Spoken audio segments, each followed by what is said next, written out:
الرحمن الرحيم قل هو الله أحد الله الصمد لم يلد ولم يولد ولم يكن له كفوا أحد صدق الله العظيم.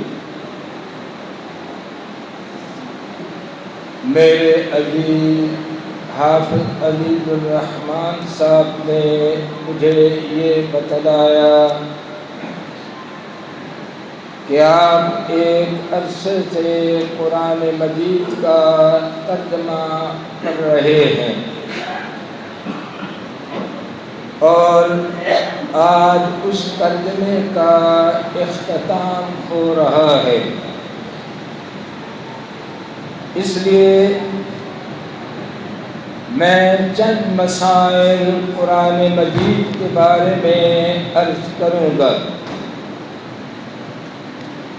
سب سے پہلی بات ہے کہ جس طرح اللہ کی تعریف مکمل نہیں کی جا سکتی، اسی طرح اللہ کے کلام کا بھی پورا تعارف اور مکمل تعریف نہیں کی جا سکتی. لہذا چند ان مسائل کا تذکرہ کروں گا جو عام طور پر ان کی طرف توجہ مبذول نہیں کی جاتی. قرآن مجید کا سب سے پہلا حق یہ ہے کہ اس پہ ایمان لایا جائے اور صحیح انداز سے اس کی تلاوت کی جائے. الذین آتیناہم الکتاب یتلونہ حق تلاوتہ اولئک یؤمنون بہ. سب سے پہلا قرآن کا حق یہ ہے کہ اسے اللہ کی کلام مانا جائے، تسلیم کیا جائے. پھر اس کے حقوق میں دوسرا حق یہ ہے کہ اس کی تلاوت جہاں تک ہو بہتر لب و لہجہ، بہتر انداز سے کی جائے. بہتر انداز یہ ہے کہ اس میں تکلف نہیں ہونا چاہیے، اور دوسرا قرآن پڑھتے ہوئے آواز اتنی ضرور بلند ہونی چاہیے کہ تلاوت کرنے والے کے کانوں کو سنائی دے. یہ کیوں ہے کہ قرآن مطالعے کی کتاب نہیں کہ جس طرح ہم اپنے سلیبس کی کتابیں پڑھتے ہیں، بولتے نہیں ہیں سوائے بچوں کے جو رٹا لگاتے ہیں. یہاں ہم اخبار پڑھتے ہیں تو یہ مطالعہ ہے. ہم اخبار کے الفاظ اپنی زبان سے بولتے نہیں، اونچی آواز سے نہیں پڑھتے. تلاوت کا پہلا مفہوم یہ ہے کہ قرآن مجید کی تلاوت مطالعے کے انداز میں نہیں، تھوڑی سی اونچی آواز کے ساتھ کرنی چاہیے. اللہ کے پیغمبر نے ایک موقع پہ حضرت ابو بکر اور عمر فاروق کی تلاوت سنی. حضرت ابو بکر صدیق بالکل دبی زبان کے ساتھ جس طرح مطالعہ کرتے ہیں اس طرح قرآن پڑھ رہے. فاروق اعظم بڑا اونچی آواز سے. تو آپ نے دونوں کو تلاوت کا طریقہ سمجھایا. وہ یہی ہے کہ جب قرآن پڑھا جائے تو آدمی کو اس کی آواز آنی چاہیے. یہ ہے حق کا تلاوتی۔ دوسرا یہ ہے جہاں تک ہو سکے اچھے لب و لہجے میں قرآن کی تلاوت کرنی چاہیے، مگر آج کل جو قرآن حضرات پڑھتے ہیں اور بالخصوص اکثر مساجد کے اندر یہ رواج پڑ گیا کہ قاری حضرات آج تراویح کے اندر کئی اماموں کی نقلیں اتارتے ہیں اکثر مساجد کے اندر، اور پھر سپیکر والے کو حکم ہوتا ہے، بلکہ یہ کیا جاتا ہے کہ وہ سپیکر والا وہاں بیٹھا ہوتا ہے، اسے سمجھایا جاتا ہے کہ جب میں آواز اونچی کروں تو نے سپیکر کا آواز اونچا کرنا ہوتا ہے۔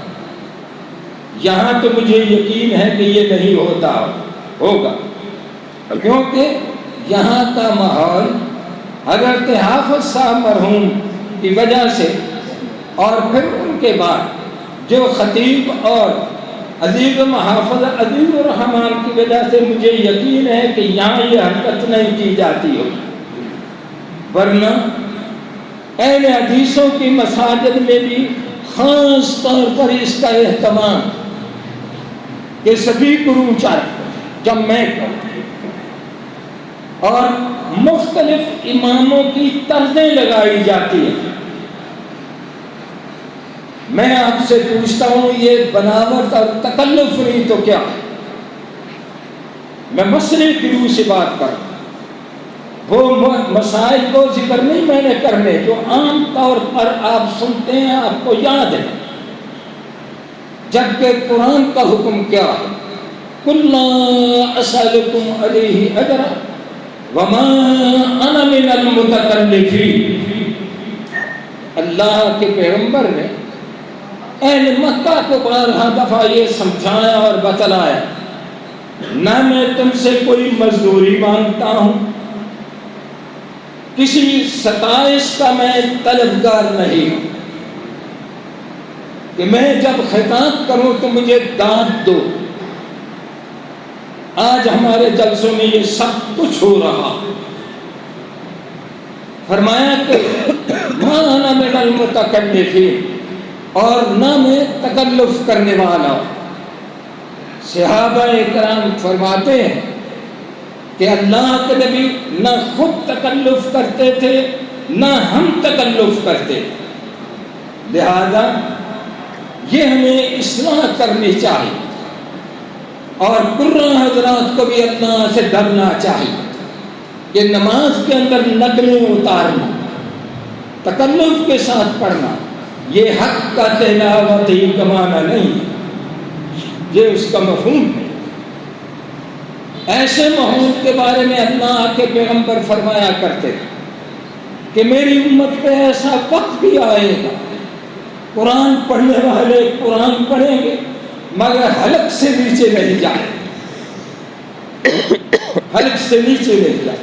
یہی وجہ ہے کہ اکثر قرآن حضرات جب تلاوت کر رہے ہوتے ہیں تو وہ فن کی طرف توجہ کرتے ہیں، محسوس نہیں ہوتا کہ ان کے دل کے اوپر بھی اثر ہو رہا۔ جب امام کے دل پہ اثر نہیں ہوتا تو مقتدیوں کے دل پہ بھی اثر نہیں ہوتا۔ تجربہ اور مشاہدہ یہ ہے جب قرآن قاری کے دل پہ اترتا ہے تو پھر سامع کے دل پہ بھی اترتا، تھوڑا اترے یا زیادہ۔ پہلا مسئلہ تو یہ ہے جو میں نے آپ کے سامنے عرض کیا، ثواب تو آپ سنتے ہی رہے کہ اس کا کتنا ثواب ہے، یہ تو ہر بندے کو مسئلہ یاد ہے۔ دوسری بات، قرآن مجید کی تلاوت کے ساتھ ساتھ تدبر بھی کرنا ہے، سوچ و بچار بھی کرنا ہے کہ قرآن ہمیں کیا کہہ رہا، قرآن ہمیں کیا پیغام دے رہا۔ ظاہر ہے ہم عجمی ہیں، عربی زبان ہماری مادری نہیں، اس لیے ہمیں تدبر کے لیے قرآن کا ترجمہ پڑھنا پڑتا ہے۔ ترجمے کے بغیر تو تدبر ممکن نہیں کہ ہے ممکن، تو قرآن کی اپنی تاثیر ہے، لیکن قرآن کا معنی اور مفہوم تمہیں نہیں نہ آئے گا۔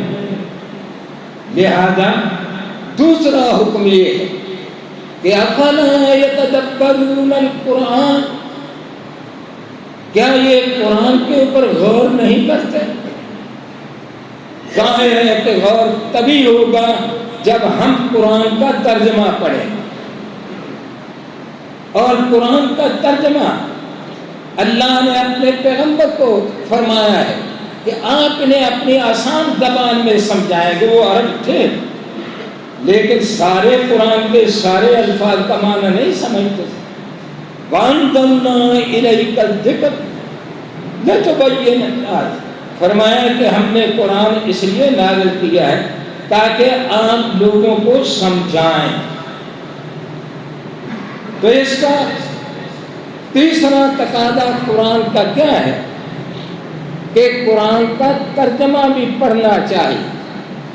استاد سے پڑھیں گے تو زیادہ فائدہ ہوگا، اپنے طور پہ قرآن کا ترجمہ پڑھیں گے تو پھر بھی اس کا فائدہ ہوگا، لیکن یہاں میں پڑھے لکھے لوگوں کی غلط فہمی کو دور کرنا چاہتا ہوں۔ بعض سیانے اور زیادہ پڑھے لکھے لوگ کہتے ہیں وہ جی تلاوت کا کیا فائدہ، قرآن سمجھ کے پڑھنا چاہیے۔ پہلا مسئلہ چھوڑ دیا، حق کا تلاوت ہے، دوسرا پکڑ لیا۔ نہیں، قرآن کی تلاوت کا اپنا ثواب، اور قرآن کی تلاوت زیادہ سے زیادہ کرنی چاہیے، اور کچھ وقت اس کے ترجمے اور اس کے تدبر پہ بھی لگانا چاہیے۔ یہ قرآن کے بڑے بڑے حقوق جن کی طرف ہماری اب توجہ نہیں رہی، ان کا خیال رکھنا ضروری ہے۔ اب آؤ تو قرآن کی عظمت کے بارے میں، یہ بھی ہم سنتے رہتے ہیں قرآن کی عظمت اور فضیلت۔ تقریباً تمام نمازیوں جو 5 وقت کے نمازی ہوتے ہیں، بالخصوص رمضان میں یہ مسائل تو بار بار دہرائے جاتے ہیں، بار بار دہرائے جاتے ہیں، اور اکثر لوگوں کو یہ یاد بھی ہوتے ہیں۔ ان مسائل میں یہ مسئلہ بھی آپ کو یاد ہے کہ قرآن کی فضیلت کیا، ایک حرف کے بدلے میں کتنی نیکیاں ملیں۔ تو تیسری بات یہ ہے کہ قرآن کی عظمت کے بارے میں بھی ہم جانتے ہیں۔ عظمت کے بارے میں بھی صرف 2-4 باتیں میں کروں، کیونکہ میں وہ باتیں کہنا چاہتا ہوں جن کے بارے میں بھی مدت سے سن رہا ہوں، آپ بھی سنتے ہیں، کہ بہت کم توجہ دی جاتی۔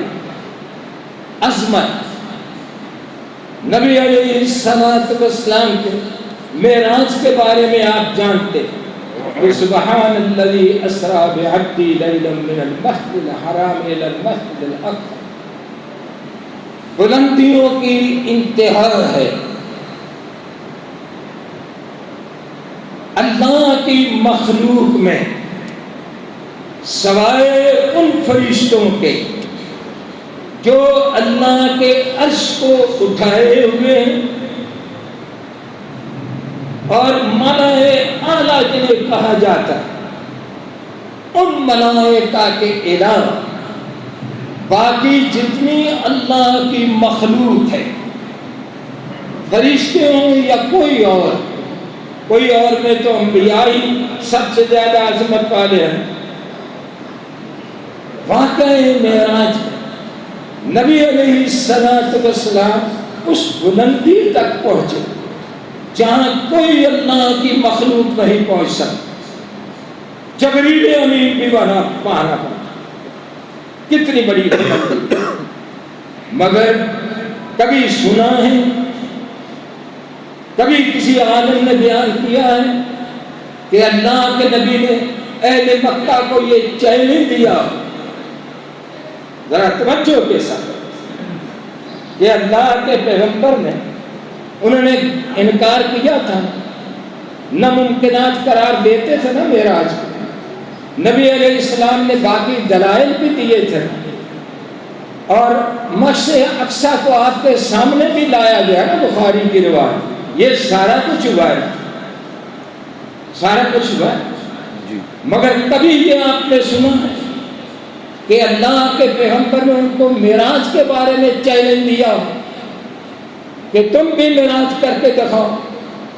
ایک تو اس وجہ سے کہ یہ ممکن نہیں تھا، دوسرا اس وجہ سے کہ یہ واقعہ بھی قرآن سے بڑا نہیں تھا۔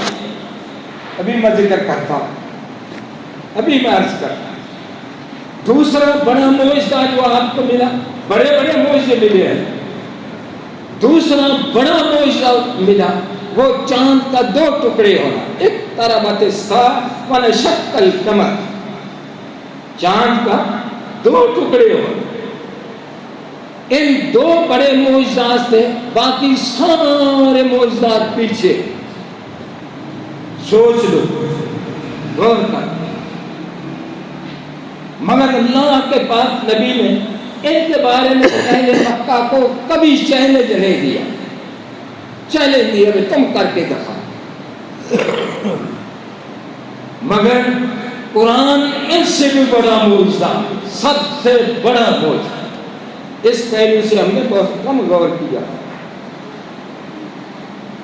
کہ ان معجزات سے بھی سب سے بڑا معجزہ خود نبی علیہ السلام کا فرمان بھی ہے، اور قرآن نے اس بارے میں چیلنج دیے ہیں۔ قرآن کی عظمت دیکھو، یہ تو ہم سنتے رہے نا دوسرے مسائل، اس حوالے سے تو بہت کم بیان ہوتا ہے کہ قرآن کی عظمت کا اندازہ باقی معجزات کے ساتھ تقابل کر کے پھر قرآن کی عظمت بیان کی گئی ہے اور چیلنج دیا۔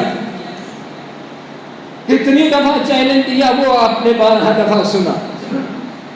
سورہ بنی اسرائیل میں فرمایا اس جگہ قرآن لے آؤ، پھر موقع دیا، پھر چیلنج دیا 12 پارے، 10 صورتیں بنا کے لے آؤ، بے صبح 10 صورتیں بنا کے، پھر موقع دیا۔ یہ نہیں کہ تواتر کے ساتھ یہ چیلنج آ گئے، موقع دیا، پورے عرب کو دیا، پوری دنیا کو دیا۔ صرف اس وقت نہیں دیا، قیامت تک کے لیے یہ چیلنج برقرار ہے، قیامت۔ اور یہ بھی نہیں کہ کسی نے کوشش نہیں کی، قرآن بنانے کی کسی نے کوشش نہیں، اس جیسا کلام بنانے میں کسی نے کوشش نہیں، یہ بھی نہیں۔ اہل مکہ سے لے کر آج تک، آج سے 8-10 سال پہلے سنا تھا نا امریکہ نے یہ خباثت کی ہے، سنا تھا، نیٹ پہ اس کی تفصیل دیکھ سکتے ہیں۔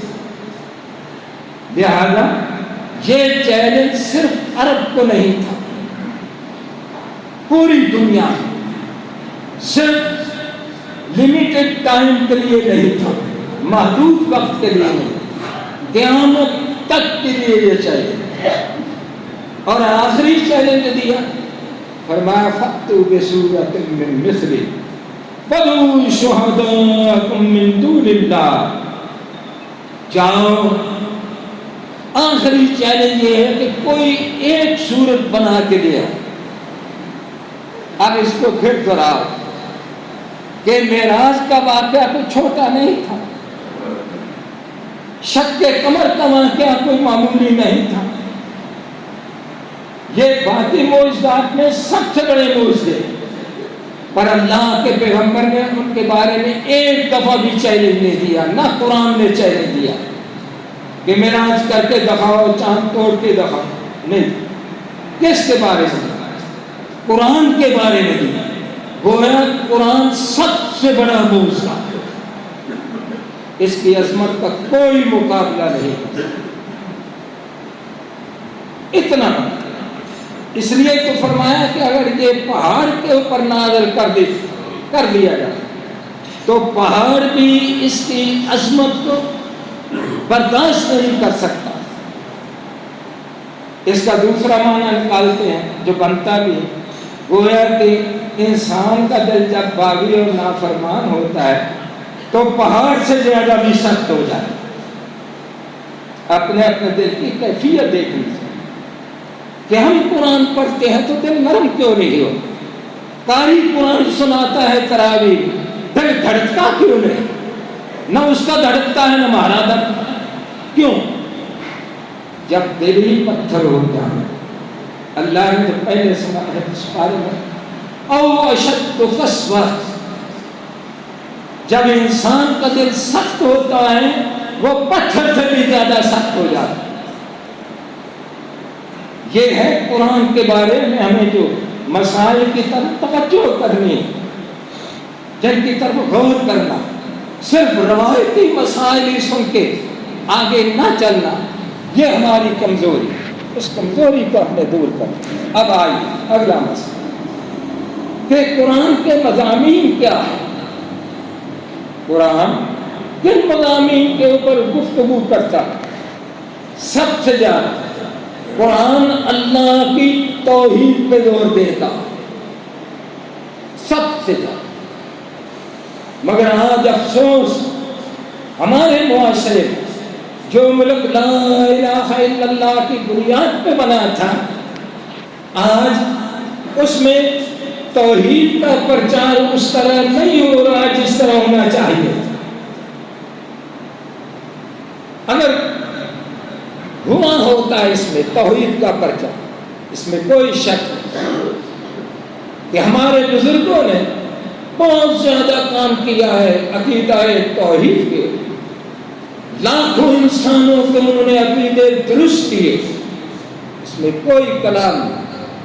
اللہ ان علماء کرام کو اور ان مقتدی اور بزرگوں کو جزائے خیر عنایت فرما۔ آمین۔ اس میں دیوبندی بھی شامل ہے، سارے نہیں، دیوبند حضرات بھی شامل ہیں، انہوں نے بھی توحید کی خدمت کی۔ فرقہ واریت کے باوجود ہمیں انصاف کے ساتھ بات کرنی چاہیے۔ جو ملک لا الہ الا اللہ کی بنیاد پہ بنایا گیا تھا، اس ملک میں توحید پہ اتنا زور نہیں دیا گیا جتنا دینا چاہیے۔ اگر دیا جاتا تو کبھی ہو سکتا تھا۔ یہ شرک تو مکے والے بھی نہیں کر سکے تھے کہ اللہ کے نام کے اندر انہوں نے شرک داخل کیا۔ یہ جرت ابو لہب اور وہ دوسرے بھی نہیں کر سکتے، ابو جہل بھی نہیں کر سکتے۔ وہ کیا ہے؟ وہ کیا ہے؟ وہ ہے کہ لفظ اللہ کے اندر دیکھتے نہیں، کروڑ روپے کی گاڑی ہے، پچھلے شیشے کے اللہ لکھا ہوتا ہے، کبھی غور کیا؟ جنہوں نے کبھی غور کیا وہ ہاتھ کھڑا۔ لفظ اللہ کے اندر شرک بھر دیا۔ یہ کیوں؟ ہم نے وہ ماحول نہیں بنایا۔ ذرا اپنی کمزوری دیکھنا، جماعتیں تنظیمیں ہونا اپنی جگہ، ہماری غیرت توحید اپنی جگہ، لیکن وہ ہم ماحول کریٹ نہیں کر سکے جو ہونا چاہیے۔ ختم نبوت کے بارے میں کیا ہے، اللہ کے پیغمبر کی عظمت اور احترام کے بارے میں کیا ہے۔ کوئی ماں کا لال گستاخی کر سکتا ہے اور گستاخی کر کے پھر دکان پہ بیٹھ سکتا ہے؟ نہیں نہ بیٹھ سکتا۔ ماحول بنا ہے، ماحول بنا۔ اور جس ذات کبریاء نے آپ کو یہ عظمتیں دی، اس ذات کبریاء کے بارے میں ہماری گستاخیوں کا یہاں تک ہم پہنچ گئے کہ لفظ اللہ کے اندر شرک رکھ دیا اور کسی کو نفرت نہیں، کسی کو نفرت نہیں کہ آگے ہو کے سمجھا ہی دیا جائے کہ بھائی یہ تو بالکل غلط ہے۔ میرا خیال ہے یہ واقعہ تو شاید کہیں آیا، ہم میں بھی نہیں آیا۔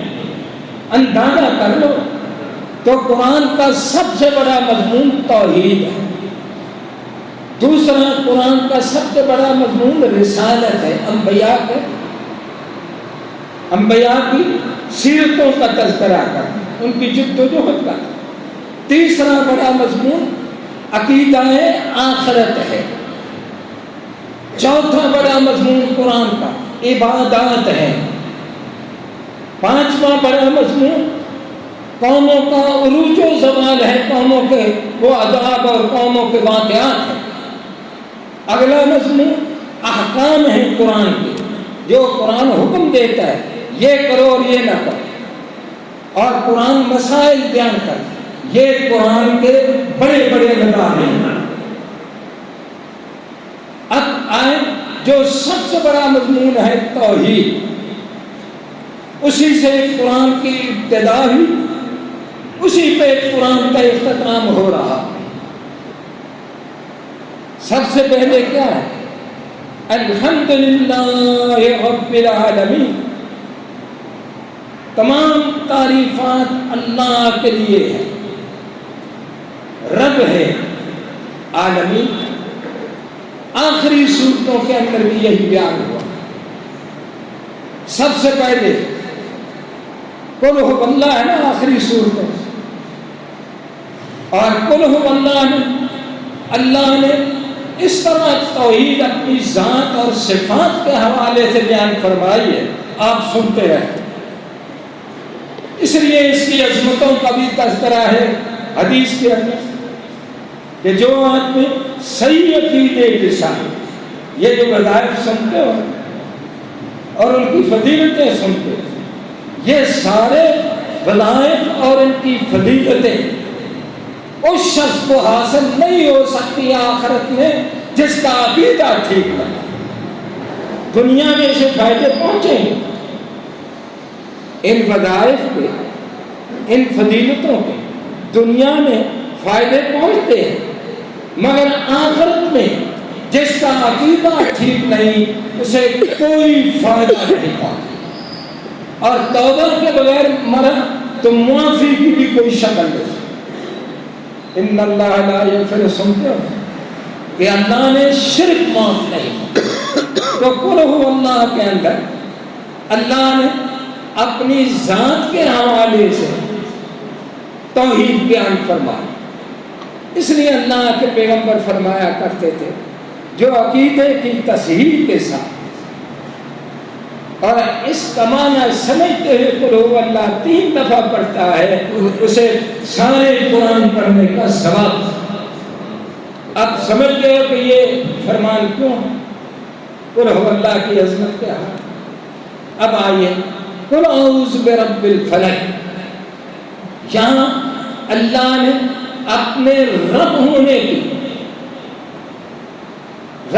کی تعریف فرمائی، تشریح تھوڑی سی فرمائی۔ رب ہونے کی کئی صفات ہیں رب، مگر اس کو بیان کرتے ہوئے پہلے کیا فرمایا؟ فرمایا قل اعوذ برب الفلق۔ اوز پتہ ہے کسے کہتے ہیں؟ ہمتا چھوڑ، الف چھوڑ، آؤز ہے نا، ہم تو آؤز ہے نا، لکھا بھی آؤ، پڑھنا بھی آؤ، مگر آ کو چھوڑ۔ اوز پتہ ہے کسے کہتے ہیں؟ اوز کہتے ہیں گائے کا، بھیڑ کا بچہ جو ہوتا ہے، پہلے دن کا بچہ، اسے جب پیاس لگتی ہے، بھوک لگتی ہے، وہ اٹھنے کی کوشش کرتا ہے۔ جو دیہاتی ہیں انہوں نے تو یہ منظر نہیں دیکھا ہوگا، جو بڑے ہیں، جو شہری ہیں انہوں نے تو یہ منظر نہیں دیکھا ہوگا، جو بڑے ہیں یا دیہاتوں میں رہے ہیں یا کبھی اس موقع پہ گئے ان کو بتائیں کہ گائے کا بچہ، اونٹنی کا بچہ جب پہلے دن کا ہوتا ہے تو اسے بھوک ستاسی ہے تو وہ دودھ پینے کے لیے اٹھتا ہے، ماں کا دودھ گر پڑتا ہے، پھر اٹھتا ہے، پھر گر پڑتا ہے۔ مالک آگے ہو کے آسرا دے کے اسے ماں کے تھنوں کے پاس لے جائے۔ یہ کتنی کمزور حالت کہ بھوک لگی ہوئی ہے، انتہا درجے کی ضرورت ہے، اٹھتا ہے مگر وہاں تک پہنچ نہیں سکتا۔ یہاں اعوذ اس لیے لایا گیا، اے انسان تو اللہ کی بارگاہ میں اتنا کمزور ہے، اس کی ذات کا اتنا محتاج، لہذا اس سے دعا کر کہ اللہ میں اس بچھڑے کی طرح کمزور اور نازک ہوں، مجھے معلوم بھی نہیں، اس بچھڑے کو جس طرح معلوم نہیں کہ میں نے دودھ کہاں سے پینا ہے۔ اللہ میں اتنا کمزور ہونے کے ناطے تیری بارگاہ میں دعا کرتا ہوں۔ کلیجہ تھرا کہ نہیں تھرا؟ آؤز کا معنی سمجھایا؟ قل اعوذ برب الفلق، رب ہونے کی وہ صفت ذکر کی ہے یہاں جس کی بنیاد ساری کائنات ہے۔ عجب قرآن ہے، قرآن کی بلاغت عجب۔ میں نے اپنی تفسیر فہم القرآن کے اندر یہ باتیں لکھی ہیں اللہ کے فضل و کرم۔ رب الفلق، پھاڑ کے پیدا کرنے والا۔ اور تھوڑی سی توجہ مبذول کر، انسان اور جانور کا بچہ رین کی جھلی پھاڑ کے پیدا ہوتا ہے، مرغی کا بچہ انڈے کو توڑ کے پیدا ہوتا ہے، زمین کی ساری نباتات انگوری جو ہے زمین کو پھاڑ کے نکلتی ہے۔ قل اعوذ برب الفلق، ایک ہی لفظ بولا، رب ہونے کی ایک ہی صفت کا ذکر ہو رہا، سارا نظام اس کے تحت، اور زمین و آسمان بھی پھیلنے کے عمل سے ہوئے۔ اولم ير الذین کفروا کانتا رتقا ففتقناہما، کیا بے دین سائنسدانوں کبھی نہیں سوچا؟ یہ تو انہوں نے سائنس کے تجربات سے بتلا دیا کہ آج سے اتنے خرچ پہلے زمین آسمان ملے ہوئے تھے، بگ بینگ ایک دھماکہ ہوا، اس دھماکے کی وجہ سے یہ پھٹ گئے۔ کبھی قرآن پڑھا ہوتا تو رب کو مان جاتے۔ قل اعوذ برب الفلق، فرمایا یہ دونوں ملے ہوئے تھے، ہم نے پھاڑ کے ان کو علیحدہ۔ اب پھر دوسری سورت، چند الفاظ کی میں تشریح کر رہا ہوں۔ قل اعوذ برب الفلق، اعوذ کا معنی ہمیشہ یاد رکھیں، رب الفلق یہ بھی معنی آپ کو بڑا آسانی کے ساتھ یاد ہوگا۔ آگے آج قل اعوذ برب الناس کی بات کرتے ہیں، ساری کی تشریح کریں گے تو اس کے لیے حافظ صاحب جانتے ہیں کہ بڑے دروس کی ضرورت۔ قل اعوذ برب الناس، یہاں بھی یہی لفظ ہے۔ کس کو کہا جاتا ہے؟ سب سے پہلے مخاطب کون تھے قرآن؟ اللہ کے پیغمبر، اہل مکہ تو بعد میں آئے۔ سب سے پہلے قرآن کے مخاطب کون تھے؟ اللہ کے پیغمبر۔ گویا کہ سب سے پہلے یہ حکم بھی کس کو ہے؟ کل کا، نبی کائنات کو صلی اللہ علیہ وسلم آپ کو فرمایا جا رہا ہے سب سے پہلے کہ قل اعوذ برب الناس ملک الناس الہ، وہ الحمدللہ رب العالمین آیا ہے تو اللہ کا تعارف سورہ اخلاص میں ہو گیا، رب کا لفظ آیا ہے نا، رب العالمین فاتحہ آیا نا رب کا لفظ، یہ قل اعوذ برب الفلق میں ہو گیا، قل اعوذ برب الناس میں ہو گیا۔ عالمین کا لفظ آیا ہے نا، سارے جہانوں میں کون افضل ہے، کون مخاطب ہے قرآن؟ جن اور انسان۔ قل اعوذ برب الناس ان کو مخاطب کر دیا۔ گویا کہ باقی مخلوق اس طرح مکلف نہیں ہے اللہ کے احکام کی جس طرح جن اور انسان ہے، اس لیے رب الناس کا لفظ استعمال فرمایا۔ اور آگے توحید جو بیان فرمائی، ملک الناس الہ الناس، وہ مالک مالک ہونے کے اللہ نے کتنے دلائل دیے. کبھی یہ فرمایا وَلِلَّهِ مِيرَاثُ السَّمَاوَاتِ وَالْأَرْضِ، کبھی فرمایا كُلُّ مَنْ عَلَيْهَا فَانٍ وَيَبْقَى وَجْهُ رَبِّكَ ذُو الْجَلَالِ وَالْإِكْرَامِ. حقیقی مالک اللہ ہے، اول آخر وہی مالک. آگے فرمایا الہ النار، وہ معبود ہے. معبود الہ کا ایک معنی وہ ہے کہ وہ ہستی، وہ ذات کبریاء جس کے ساتھ انتہا درجے کی محبت کی جائے. اس لیے دوسرے پارے میں فرمایا سب سے زیادہ محبت اللہ کی ہونی چاہیے. اسے الہ کا الہ کا یہ معنی تو آپ سنتے ہی رہتے ہیں، اور اللہ کی توفیق سے آپ کا کافی حد تک اس کے اوپر عمل بھی ہے. الہ کا معنی ہے جس کی عبادت کی جائے، اور وہ اکیلا ہی الہ ہے، اس کے سوا کوئی الہ لا الہ الا اللہ. اللہ کا شکر ادا کیا کرو اہل توحید، اللہ کا شکر ادا کیا کرو کہ اللہ نے آپ کے ایسے علماء نصیب فرمائے، ایسی مشنوں میں آنے کی اللہ نے تمہیں ہمت عطا فرمائی. اللہ نے پھر تمہارے دماغ اور دل کو کھول دیا کہ آپ الہ کا معنی سمجھ گئے کہ اللہ کے سوا کسی کی عبادت نہیں کرتے. فرمائے الہ نا، وہ جنوں اور انسانوں کا الہ، جنوں اور انسانوں کا. یہ وہ انبیاء کی دعوت ہے.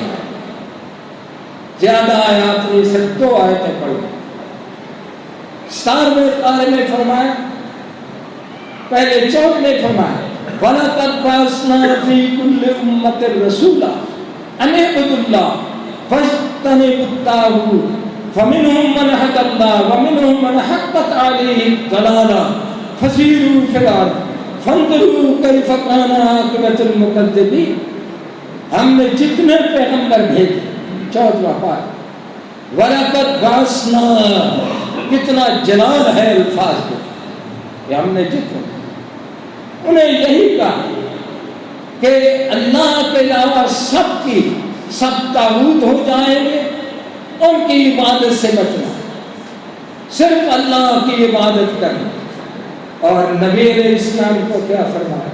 وَمَا أَرْسَلْنَا مِن قَبْلِكَ مِن رَّسُولٍ إِلَّا نُوحِي إِلَيْهِ أَنَّهُ لَا إِلَٰهَ إِلَّا أَنَا فَاعْبُدُونِ، کہ میرے محبوب پیغمبر آپ سے پہلے جتنے پیغمبر آپ نے بھیجے، انہیں پہلا حکم سبق یہی دیا کہ اللہ کے سوا کوئی عبادت کے لائق. پھر نبی علیہ السلام کو 26 پارے میں فرمایا فَاعْلَمْ أَنَّهُ لَا إِلَٰهَ إِلَّا اللَّهُ. میرے پیغمبر خود بھی سمجھ جاؤ، لوگوں کو بھی بار بار سمجھا کہ اللہ کے سوا کوئی معبود. اور آخر میں فرمایا من الجنة والناس. اس ساری دعوت کے اندر جو رکاوٹ بنتے ہیں،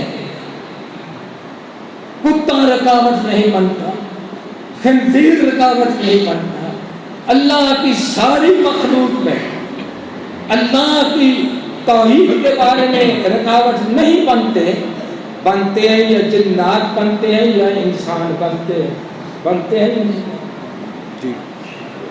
بد نصیبی ہے کچھ لوگوں کو ان کے فوت ہونے کے بعد بھی سب سے بڑی رکاوٹ بنا دیا مزارات اور قبروں کی شکل، سب سے بڑی. اس لیے فرمایا من الجنة والناس، اے میرے رب میں بڑا کمزور ہوں اس بچھڑے کی طرح، تیری مدد کے بغیر نہ میں ایسے انسانوں کی شرارت سے بچ سکتا ہوں نہ جنات کی شرارت سے بچ سکتا. اللہ سے دعا ہے اللہ ہمیں قرآن سمجھنے کی توفیق نصیب، آمین. صحیح معنوں میں تلاوت کرنے کا اللہ انداز عطا فرما، آمین۔ کوئی تکلف نہ ہو، کوئی تکلف۔ اور ایسے لوگوں کی تراویح کے پیچھے بھی ذرا اجتناب کرنا چاہیے جو نقلیں اتارتے ہیں، جو تکلف۔ تو اللہ سے یہ دعا ہے کہ جس جذبے کے ساتھ آپ نے قرآن مجید کا ترجمہ شروع کیا، اللہ اس جذبے کو برقرار رکھے، آمین۔ پڑھنے اور پڑھانے والے ساتھیوں کو اللہ دنیا اور آخرت کی نعمتوں سے مالا مال فرمائے۔ آمین۔ سبحان اللہ۔